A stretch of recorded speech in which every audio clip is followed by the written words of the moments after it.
Mayor Greenberg's administration is doing almost twice as many homeless camp clearings in the city at the moment as the previous mayor, Greg Fisher.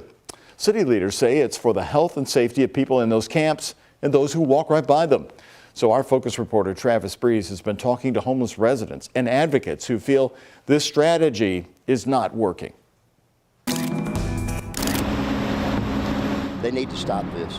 And all they're doing is pushing them from one spot to another. The overpasses at Breckenridge and College Streets in the Smoketown neighborhood. A hotspot for homeless camping across the street from the future Community Care Campus Outreach Center. Despite no camping signs, many people spend the night here. And they're going to go find another place to be homeless. Greg Donnelly knows this struggle firsthand. I've been homeless for about 6 months. I broke my ankle and my tibia, and I couldn't pay rent. He's currently staying at Hope Village, but came outside to try and console people who were being relocated.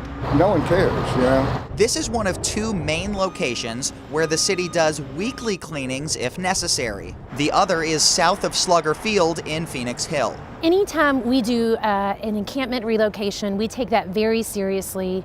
The point is to mitigate safety and risk issues that exist within an encampment and to those who live or work in close proximity to a encampment. Deputy Mayor for Public Health Nicole George says fires in camps have become a big issue. One person died in a tent fire at this location in November. We also saw crews respond to some minor smoke in late January. Sometimes those encampments are found in very difficult locations where, they themselves are impacting traffic. I think the main thing that it's contingent upon, though, if you do relocate someone, is that you're moving them into a situation that's better than the situation you just described. So do you feel like that is what you guys are doing? So that is absolutely the goal of Homeless Services Division. In addition to the weekly cleanings downtown, crews also did 43 relocations throughout Louisville because someone submitted a complaint or city staff noticed it.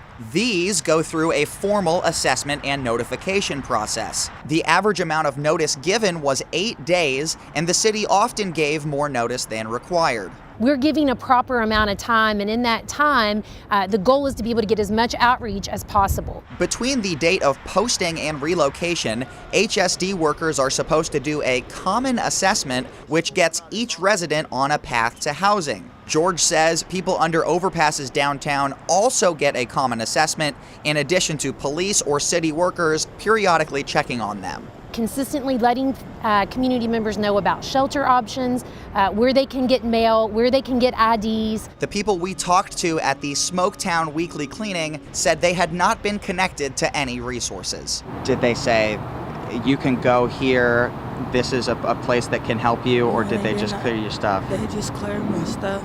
It's hard being out here and you don't have anyone.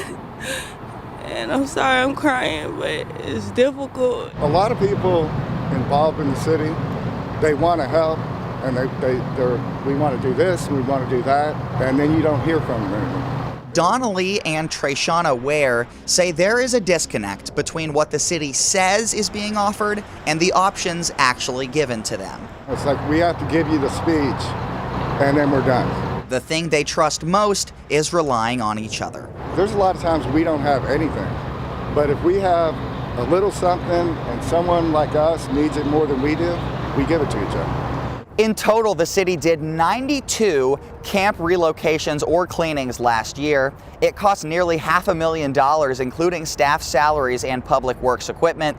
The city says it did secure housing for more than 30 homeless residents last year. In Louisville, Travis Breeze, WHAS 11 on your side. By the way, the Louisville Coalition for the Homeless did a point-in-time count of homeless residents, and they did it in January of 2023. And they found 581 people on the streets and another 1,000 people living in shelters.